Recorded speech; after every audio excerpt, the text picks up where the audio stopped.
چھپ کر گناہ یا ظاہری گناہ؟ قرآن نے پھر ایک جگہ پر فرمایا وَذَرُوا ظَاهِرَ الْإِثْمِ وَبَاطِنَهُ، کھلے گناہ بھی چھوڑ دو اور چھپے گناہ بھی چھوڑ دو۔ کلیئرلی قرآن کہہ رہا ہے وَذَرُوا، چھوڑ دو۔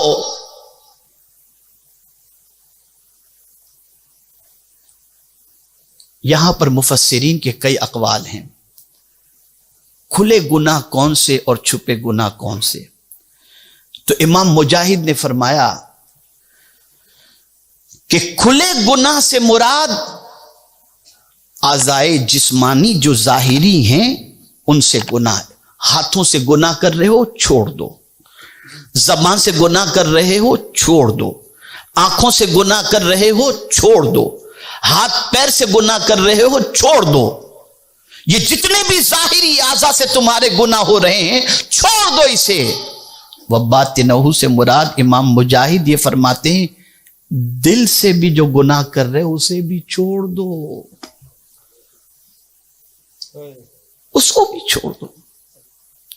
اور اگر نہیں چھوڑتے تو قرآن نے چارج لگا دیا ان الذین یکسبون، بے شک جو کمائی انہوں نے کی، آپ اندازہ لگائیں اس کی سزا انہیں ملے گی۔ اور سیجزون کا لفظ آیا ہے، سین جو ہے یہ بہت قریب، صوفہ بھی قریب کے لیے آتا ہے لیکن سین اور قریب کے لیے، اس سے مراد دنیا میں بھی اور آخرت میں بھی اس کام کی سزا تمہیں ملے گی، بدلہ تمہیں ملے گا۔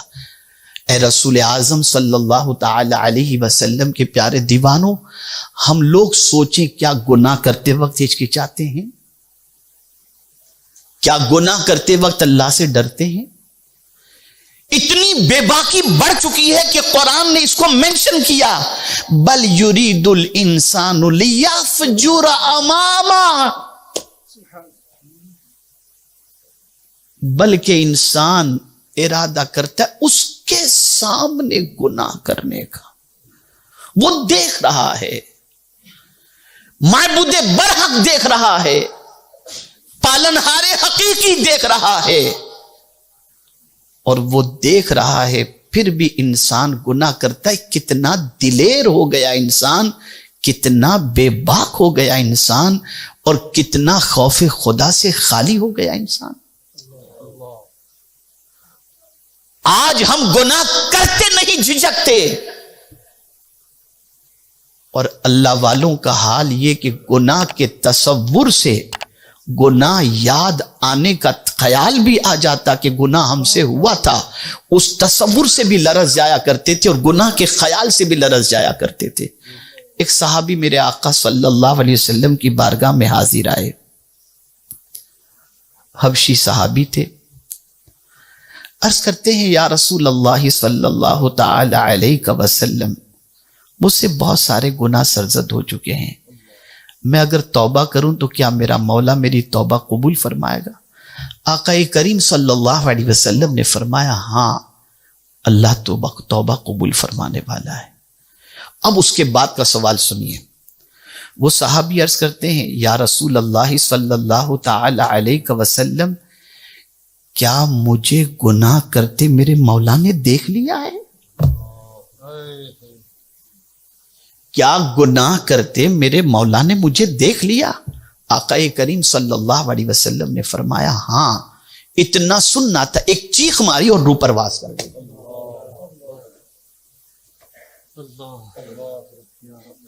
آج ذرا سوچو، اندازہ لگاؤ،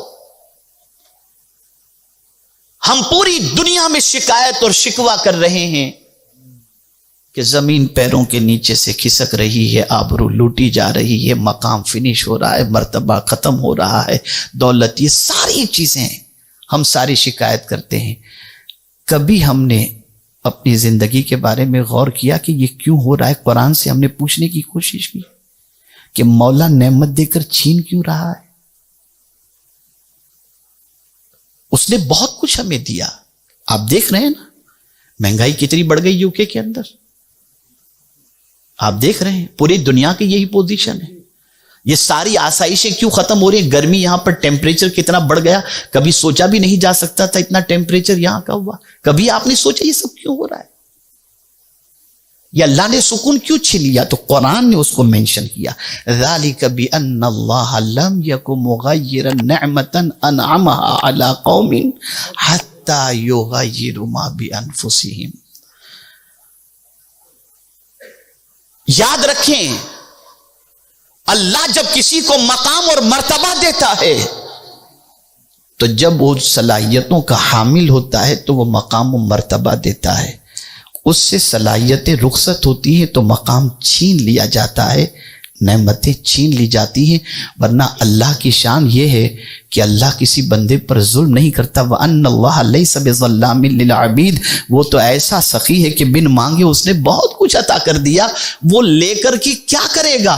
اسی کو قرآن نے دوسری جگہ کہا مَا يَفْعَلُ اللَّهُ بِعَذَابِكُمْ. اللہ تم کو عذاب دے کر کے کیا کرے گا؟ تو چھین کیوں رہا ہے میرے مولا؟ تو جواب ملے گا پہلے تو اہل تھا اب نا اہل ہو گیا. پہلے تو اس نعمت کا حقدار تھا تو تجھے نعمت دی گئی، لیکن جب تو بدل گیا تو ہم اس نعمت کو تجھ سے چھین کر کسی اور کو ہم نے عطا کر دی.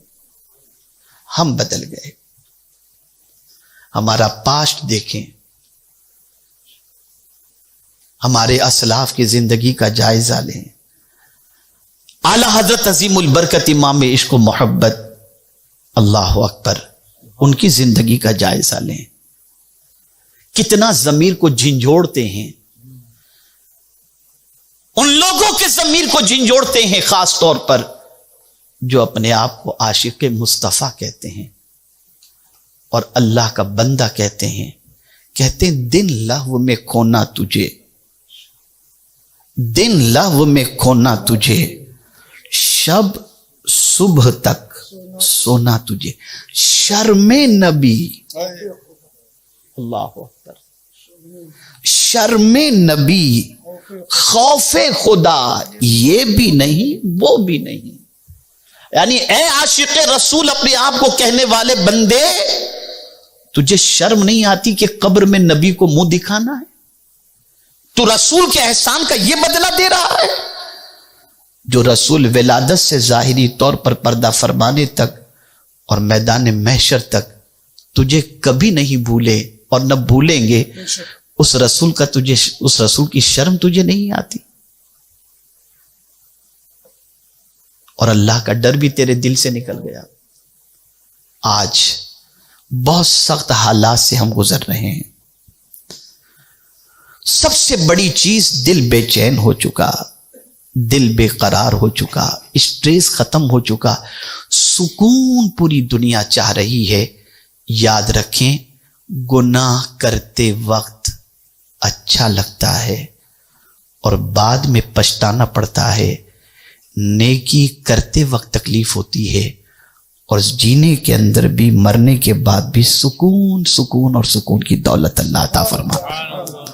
اور یہ ایک جملہ زندگی پر یاد رکھنا، گناہ میں لذت تو ہے، عزت نہیں ہے. لذت عزت نہیں ہے. سبحان اللہ، بہت قیمتی جملہ. گناہ میں لذت تو ہے، عزت نہیں ہے. عزت اللہ کی اطاعت میں ہے، اللہ کے رسول صلی اللہ علیہ وسلم کی اطاعت میں ہے. ہمیں اس وقت تک عزت ملتی رہی جب تک دامن مصطفیٰ صلی اللہ علیہ وسلم کو تھامنے کے ساتھ ساتھ اطاعت رسول صلی اللہ علیہ وسلم میں ہماری زندگی گزرتی رہی.